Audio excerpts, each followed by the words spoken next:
So the next tool in your toolbox is conferencing with a purpose. And what I find is only the Rainmakers typically are very clear about setting goals for attendance at these conferences. And again, what I would suggest is you want to start a relationship goal. So an example might be, I want to start a relationship with 2 or 5 or 20 people at this conference. That's just an example. And what you'll find is when you go in with a goal, people who have goals for a conference tend to make those conferences far more productive than those who don't.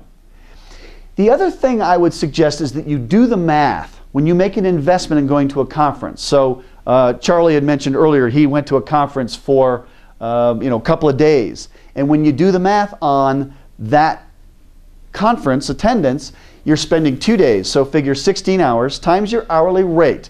Let's assume it's $400 an hour.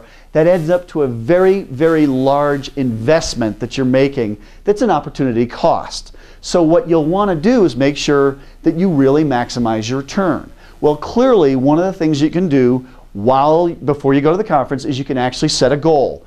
I would also suggest that you make some connections with people before you go. So in other words, if you have a client from out of town, you almost never see them and they're going to the conference, you call them ahead of time and invite them to meet with you for breakfast, a cup of coffee, lunch, dinner, whatever makes sense. You can actually set up a dinner with 8 or 10 people and fill the dinner while you're at the conference, but you make the appointment ahead of time.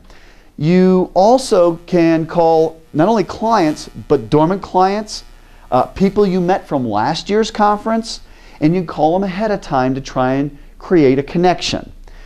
Then obviously once you're at the conference, and again this is set forth more in a chapter in Rainmaking Made Simple, once you've kind of gone through and identified people that you're on the alert for, when you're at the conference, you're trying to meet them. I personally tend to put on a piece of paper in my pocket a list of probably 6 or 8 people, however many I'm trying to connect with, and I make it my mission at every event, at every point along the conference, to try and connect with these folks. It is a great way of maximizing your chances of actually connecting with them.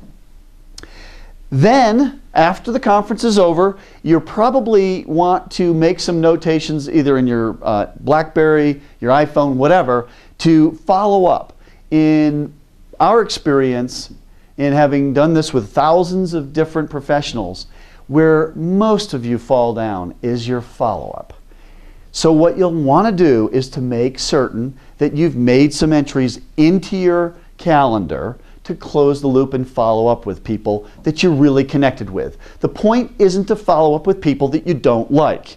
The point is to follow up with people who you really, really enjoy and who you really felt a strong connection to. Doing anything else is frankly counterproductive and will be very difficult for you to sustain, which is why, again, we're going to encourage you, don't even try and go down that road.